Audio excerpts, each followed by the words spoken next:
Hello everyone, कैसे हैं आप लोग। उम्मीद करते अच्छे होंगे और तैयारी तो अच्छी चली रही होगी। और रिजल्ट आया है एनटीपीसी ग्रेजुएट का कल। तो बहुत सारे क्वेश्चंस आ रहे हैं, लोग इंस्टा पे भी पूछ रहे हैं, कुछ लोग का जवाब मैंने दिया था टेलीग्राम पे भी। जो मेन मेन क्वेश्चन है वो मैंने उठाए हैं और आप रिलेटेबल रहेंगे अगर पूरी वीडियो देखेंगे। पहला क्वेश्चन है कि क्या सबसे ज़्यादा जो डाउट है बहुत सारे लोगों को, कि जो अभी कट ऑफ आई है जिन पोस्टों की, मान लो आपकी स्टेशन मास्टर की, जीटीएम की या सीसीटीएस की, तो क्या उनकी कट ऑफ और बढ़ेगी डीबी और मेडिकल के बाद जब फाइनल पैनल लिस्ट आएगी। तो देखो, मैं आपको बता दूं कि ये जो कट ऑफ आई है उसमें जितनी सीटें जहां पे हैं उस पोस्ट की, उतने लोगों को ही बुलाया गया है। तो मतलब ये है कि जो जो मेडिकल में क्वालिफाई करेंगे वो फाइनल, जो मेडिकल और डीबी करेंगे उनको फाइनल पोस्टिंग दे दी जाएगी। दूसरी बात, कट ऑफ नहीं बढ़ेगी इन लोगों की जो लोग इसमें बुलाए गए हैं। उसके बाद दूसरी क्वेश्चन है कि सर जो बाउंड्री पे है, वेटिंग लिस्ट तो आती नहीं है, तो क्या कट ऑफ नीचे जाएगी, सेकंड कट ऑफ आएगी। तो बिल्कुल सेकंड कट ऑफ आएगी। ठीक है, तो सेकंड कट ऑफ आएगी जिनके पॉइंट 005 0025, एक नंबर 1.5 नंबर तक भी कट ऑफ कम जाती है, क्योंकि जीटीएम की और स्टेशन मास्टर की जो मेडिकल होता है वो टफ होता है। तो जिसका भी थोड़ा बहुत दिक्कत होगा उसको वो मेडिकल में नहीं लेते हैं। तीसरी सबसे बात, कि मेरा सिलेक्शन तो सीबीटी 1 में इन पोस्टों के लिए हुआ नहीं था, मेरा कैसे इसमें सिलेक्ट। देखो भाई, आपका सीबीटी 1 में हो सकता है सीसीटीएस के लिए, चीफ कॉमर्शियल कम टिकट क्लर्क वाले, टिकट सुपरवाइजर वाले के लिए नहीं हुआ हो सकता है आपका स्टेशन मास्टर के लिए नहीं हुआ हो, लेकिन आपका जीटीएम के लिए हो सकता है, गुड्स ट्रेन मैनेजर के लिए। तो आपको पता नहीं होगा या कहीं ना कहीं आपको ये नहीं होगा, हो सकता है जीटीएम का रिजल्ट आपका आया हो। ठीक है, अगर आपने सीबेट वगैरह नहीं दिया है, सीसीटीएस में नहीं हुआ है। अब चौथा क्वेश्चन, कि अगर सर मैं बाउंड्री पे हूँ, आपको बताता हूँ, कई लोग पूछ रहे हैं सर मेरे पॉइंट 0025 मार्क्स से नहीं सिलेक्शन हुआ इसमें जीटीएम वाले पोस्ट पे, तो क्या होगा।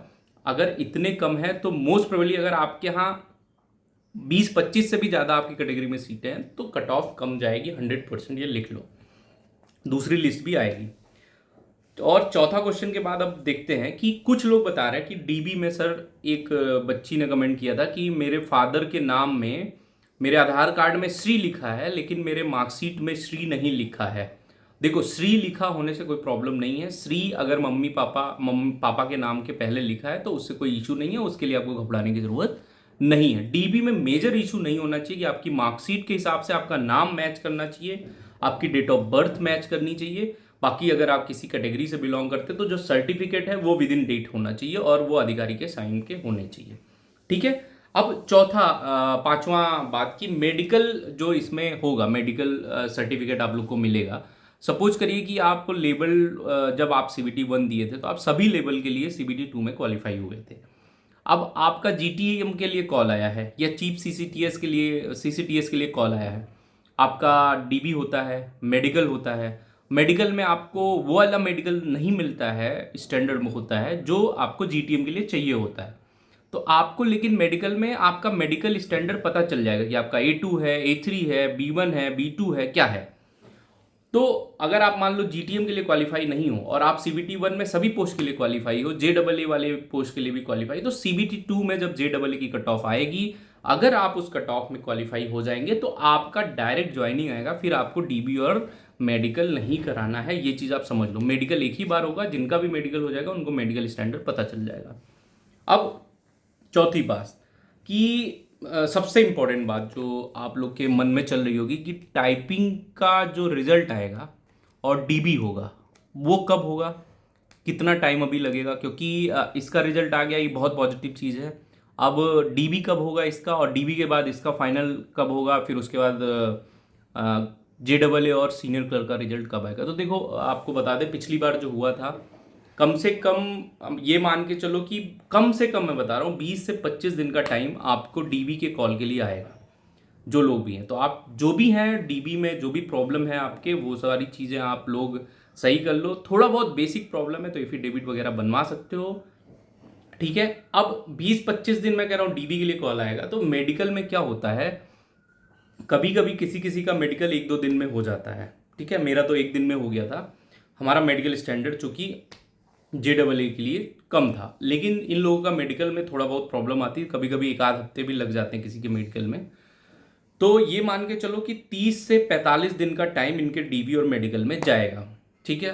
उसके बाद फाइनल जो पैनल आए, मतलब फाइनल आएगा कि भाई इतने लोग डीबी में और मेडिकल में फिट पाए गए हैं, और उसी के साथ JEE और सीनियर क्लर्क का रिजल्ट आना चाहिए, ये मैं अनुमान लगा रहा हूँ, ठीक है। और तो ये मान के चलो कि 30 से 1.5 महीने कम से कम आप मान के चलो कि उसके बाद ही ये रिजल्ट आएगा।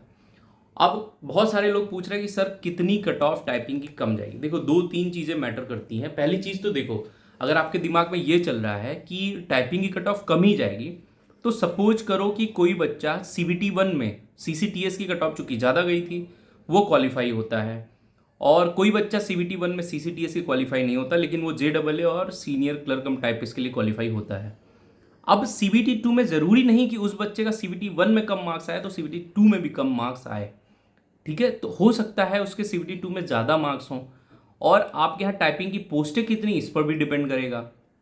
तो अगर उसके ज़्यादा मार्क्स हुए आपके यहाँ जो टाइपिंग पोस्ट वाले क्वालिफाई हुए, तो कट ऑफ ज़्यादा भी जा सकती है, हालांकि कम जाती है, ये मैं आपको बता रहा हूँ, ठीक है। कम जहाँ पे ज़्यादा टाइपिंग की पोस्ट है, जैसे चंडीगढ़ हो गया, तो यहाँ पे भी कट ऑफ मतलब 90% ये मान के चलिए कि कट ऑफ ज़्यादा कम तो नहीं जाएगी, क्योंकि टाइपिंग वाली पोस्टों के लिए भी बहुत सारे लोगों ने मेहनत करी है, और बहुत सारे लोग अपना प्रेफरेंस भी डाले हैं, तो ज़्यादा कम कट ऑफ नहीं जाएगी। उम्मीदन कहीं कहीं 1-2 नंबर कम जा सकती है, और कहीं कहीं ज़्यादा भी जा सकती है, मैं ये भी बता दे रहा हूँ आपको, ठीक है। तो अपने हिसाब से मूल्यांकन कर लीजिए, और मैं यही कहूँगा कि आगे एग्जाम की तैयारी करते रहिए। अब जो लोग भी JEE और सीनियर क्लर्क कम टाइपिस्ट के रिजल्ट का वेट करें, उनके लिए बता दूं कि आप इस जॉब के बाद भी पढ़ने का टाइम मिलता है, अपनी तैयारी बरकरार रखो, चाहे SSC की कर रहे हो, UPSC की कर रहे हो, UP PCS की कर रहे हो, स्टेट PCS किसी की भी कर रहे हो, अपनी तैयारी बरकरार रखो, जिससे आपकी आगे की रास्ता, जिससे आपका रिदम बरकरार रहे, पढ़ाई न छूटे आपसे।